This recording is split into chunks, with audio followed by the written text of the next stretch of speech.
Ça fait 18 ans que j'ai quitté Tazmalt, une petite ville du nord-est de l'Algérie où j'ai grandi. À l'âge de 19 ans, on m'a marié à un homme qui m'a choisi à partir d'une photo. Il avait 2 fois mon âge et il habitait au Canada. Je reviens aujourd'hui dans cet univers où les femmes passent leur vie emprisonnées dans leur propre demeure.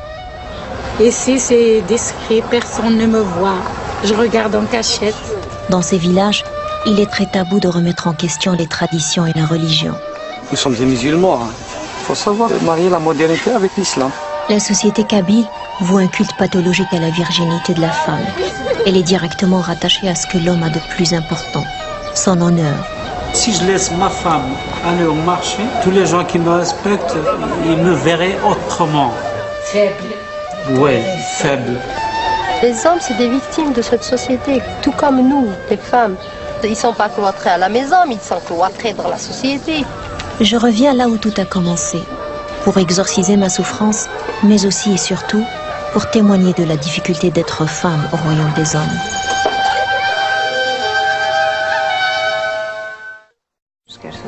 Encore maintenant, je ne peux pas sortir. C'est resté comme une peur, tu comprends? Explique-moi cette peur. La peur de ton père, de ses parents aussi. Et la peur des gens en général. Ils sont habitués à voir les femmes enfermées à la maison, qui ne sortent pas du tout. Déjà, quand je suis revenue du Canada la première fois, je les ai entendus de mes propres oreilles. Ils disaient, elle est civilisée. J'allais chez le dentiste, chez la coiffeuse. Ils disaient, elle est civilisée, elle revient du Canada et elle a commencé à sortir seule. Alors j'ai arrêté.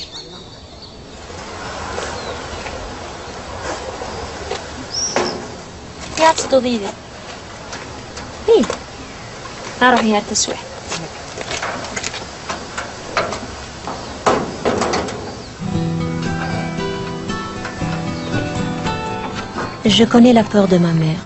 Cette même peur m'est restée collée à la peau. Je ressens encore aujourd'hui cette insupportable sensation de claustrophobie née de l'enfermement. Elle me guette et revient souvent hanter chaque recoin de ma solitude. Avec elle, la rage et la révolte d'un passé étouffant et injuste. J'ai dû prendre mon courage à 2 mains pour sortir seule dans les rues de Tazmalt et de Takerboust. Je reviens là où tout a commencé, pour exorciser ma souffrance, mais aussi et surtout pour témoigner de la difficulté d'être femme au royaume des hommes.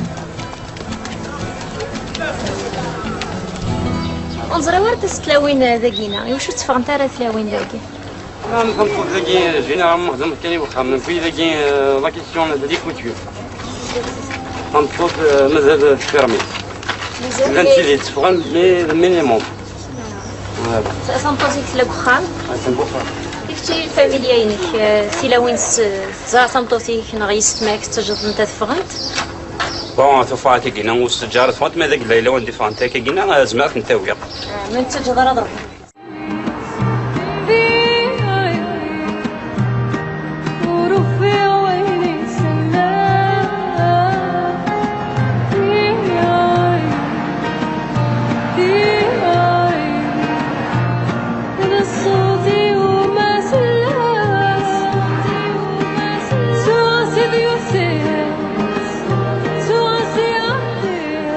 Rebonjour Marie-Christine Trottier. Bonjour Michel, c'est le voyage de Nadia, c'est cette musique qui ouvre le film documentaire. Très beau ça. Oui, c'est très beau et c'est très beau le pays où on nous emmène. Nadia Zouaoui nous emmène donc dans un pays splendide, en Algérie, mais particulièrement en Kabylie, qui est son pays natal. Et elle co-réalise ce film avec Carmen Garcia. Or donc, ça peut pas être beau longtemps, c'est les premières minutes en fait, les 2 premières minutes. Très vite, on plonge dans un genre de pénombre puisque on comprend très vite dans quel genre de voyage Nadia va nous emmener. Et en fait, la cinéaste veut faire découvrir au monde ces femmes et ces hommes qui vivent sous le poids d'une tradition vraiment insensée, encore aujourd'hui au 21e siècle. En tout cas, ça défie la modernité, ça c'est sûr. On pensait pas que ça existait à ce point-là, que les hommes empêchent les femmes de sortir de la maison, qu'elles aillent seules au marché, ça peut sembler anodin, mais imaginez dans la vie d'une femme ce que ça peut représenter. Et donc, voyage aux sources de cette souffrance, surtout féminine, en pays berbère, parce que là où depuis toujours les hommes et les garçons ils sont rois et maîtres, et le film le démontre très bien. Et Nadia, et on voit tout de suite, c'est très personnel comme film, elle parle au jeu, elle raconte tout ça, et elle donne la parole à toutes ces femmes et ces hommes aussi, mais au départ, elle est très inspirée par le sort de sa propre mère, la première femme qu'elle rencontre dans le film. Et Femmes au royaume des hommes, en pays berbère, aujourd'hui, en 2006. Hein, oui, c'est ça. C'est ça qui détonne, là. C'est ça qui est très, très étonnant. Et c'est très courageux de sa part parce que, d'abord, cette rencontre avec ses parents, ça a été énormément délicat et compliqué à organiser. En plus, elle arrive là en t-shirt, en jeans, elle est belle. Quiconque connaît cette fille, c'est vraiment une belle femme et elle arrive là libre, une liberté qu'elle est venue chercher ici, quoique elle est encore hantée par cette espèce d'oppression. Donc, elle demande à ses parents, elle demande s'ils voudraient embarquer dans cette aventure. Et son père a cette très belle phrase qui lui dit c'est bien que tu fasses ce film parce que ça peut aider les femmes et les hommes. Vous savez, on dit toujours les femmes, mais les hommes aussi, sans oser le dire, les hommes dans son film, on voit bien qu'ils sont mal là-dedans eux aussi, mais la tradition est plus forte que tout. Et surtout l'honneur, le sens de l'honneur. Et il y a, par exemple, cet homme, le mari de sa copine Kouka, qui va dire, vous savez, si l'homme accepte que sa femme aille seule au marché, il va paraître faible aux yeux de ses amis, aux yeux des autres hommes, aux yeux du village. Et ça crée des tensions, il va y avoir de la bataille, il va y avoir des confrontations parce qu'on déroge à la tradition et on veut pas ça. Alors donc, c'est incroyable parce que ça se perpétue de génération en génération et donc les récits, tous plus révoltants les uns que les autres, se succèdent. Elle va voir les dames plus vieilles aussi qui l'ont précédée de 2 générations et cette femme qui a le doigt cassé parce que son mari un jour a réagi parce qu'elle a voulu prendre 1 pouce, 2 pouces, sortir un peu de son balcon, aller voir d'autres gens au village, et ça c'est inconcevable, inutile d'y penser. Et elle se promène donc dans les rues de Tazmat et elle emmène même ses cousines au marché. Et bonjour les promeneuses effrontées, parce que lorsqu'elles reviennent, la mère les accueille comme ça. C'est un acte de courage et elles se font pratiquement harceler, elles se font intimider. On fait pas ces choses-là. Et donc, Nadia se pose constamment ces questions. Comment fait-on le deuil de ses rêves, de ses ambitions? Elle-même, elle parle évidemment de sa propre histoire, mariée de force, de mariage obligé, comme toutes ces femmes, avec un inconnu, un homme qu'elle n'a vu que sur une photo. Elle est venue ici au Canada avec cet homme et ça lui a aussi demandé énormément de courage pour divorcer. Et là aussi, il y a des récits assez révoltants parce que ce sont surtout les hommes qui divorcent et selon le Coran, ils ont le droit de se marier 4 fois. Et c'est toujours Nadia qui, elle, avait peur de divorcer parce qu'elle avait peur que ça nuise à la réputation de son père, que ça rejaillisse sur son père. Donc, allez voir ce film, on en apprend des choses et on voit aussi ces jeunes femmes kabyles qui savent qu'elles devront se battre, qu'elles devront oser revendiquer plus d'équilibre et plus de justice entre les sexes. Mais c'est vraiment un film bouleversant, Michel. Les femmes, les jeunes et les plus vieux, vraiment, il y a tous ceux-là qui témoignent d'une dure réalité.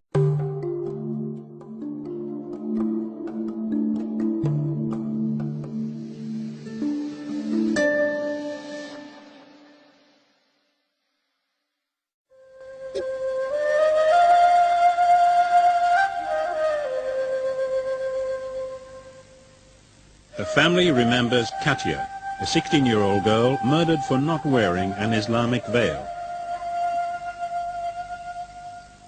She was gunned down a few meters from her home as she returned from school. Just before she died, Islamic militants had issued an ultimatum to local women.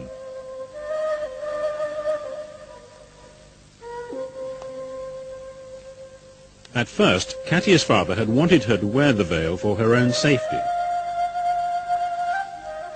Bien avant l'assassinat de Katia, on avait déjà appréhendé cette fatalité. des voyous qui se mettent à côté des magasins.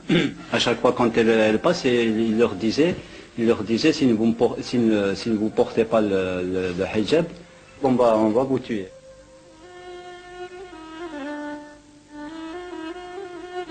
In the end, the family decided to stand up to the militants. They ignored the threats. Et on a vu quelques-unes qui ne portaient pas le hijab. Elle n'était pas la seule. Mais elle était contre le hijab. Elle ne voulait jamais, elle a dit un jour, plutôt mourir que porter hijab.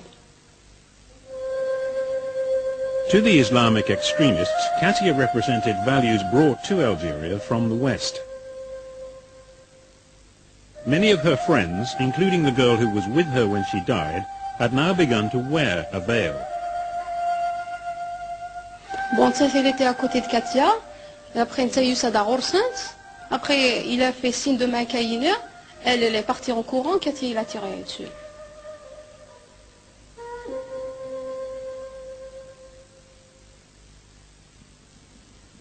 Un mois et demi, vous avez un mois et demi. كالكا لأنه تيجي المشتغل اللي بعد بحال زيادة ما تيدرا تفرع كذا tout le temps ترقورنا تيدرا اللي بالي زكي عدات ماشي كاتي عدات زكي كذا.